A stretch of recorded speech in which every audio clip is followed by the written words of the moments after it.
আসসালামু আলাইকুম, সবাইকে ঈদ মোবারক। আমার জীবনে ৪২তম ঈদ।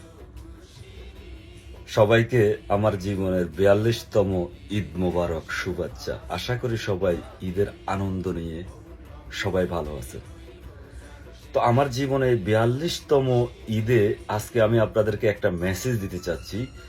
মেসেজটা হলো, আমরা এই রমজানে বহু মানুষ, আমরা ধর্মপ্রাণ মুসলিম, মুসলমান, ইমানদার, মমিনরা, ভাইরা, বোনেরা, বহুত আমরা দান সগাত অনেক কিছু করতেছি।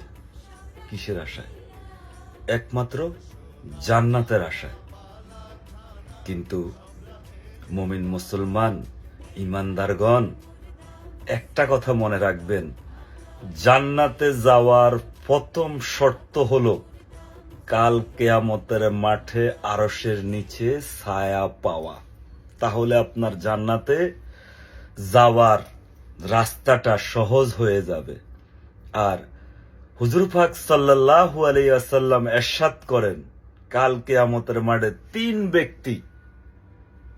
ব্যক্তি কাল কিয়ামতের মাঠে আরশের নিচে ছায়া পাবে না। নাম্বার 1, ওয়াদা বরখেলাপকারী। নাম্বার 2, আমানত খেয়ানতকারী। নাম্বার 3, কারো হক মারি খেয়েছেন। তারা কাল কিয়ামতের মাঠে আরশের নিচে ছায়া পাবে না। আল্লাহ পাক ৮৩ বার কোরআনে বলছেন, আমি আল্লাহ সবকিছু ক্ষমা করে দিব, একটা জিনিস ক্ষমা করতে পারবো না, সেটা আমার হাতে নাই। সেটা হলো, কেউ যদি কারো হক মারি খাইছেন তাহলে আল্লাহ পাক সেটা ক্ষমা করতে পারবেন না। তো মমিন মুসলমান ভাই বোনেরা, একবার চিন্তা করেন, আপনি যে আপনি কারো সাথে ওয়াদা বরখেলাপ করেছেন, কারো আমানত খেয়ানত করেছেন, কারো হক মারি খাইছেন কিনা। দেখেন এই 3টা কাজের সাথে আপনি জড়িত আছেন কিনা, তারপরে আপনি জান্নাতের আশা করেন। আপনি যে লাখ লাখ টাকা দান করতেছেন, ফেতরা দিতেছেন, জকাত দিতেছেন, যদি আপনি এই 3টা কাজের সাথে জড়িত থাকেন, জান্নাত মাফি ফয়দা। তো আমার আজকে মনে হইল যে ৪২ বছর বয়সে একটা কথা সোশ্যাল মিডিয়াতে তুলে ধরার জন্য।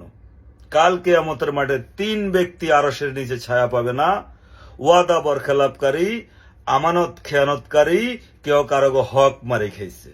তো যাই হোক, এই ওয়াদা বরখেলাপকারী, আমানত খেয়ানতকারী, এই বিষয় নিয়ে আরেকটা ভিডিও আরেক সময় আমি উপস্থাপন করব। সবাইকে আবারও ঈদ মোবারক। সবাই ভালো থাকবেন। আসসালামু আলাইকুম।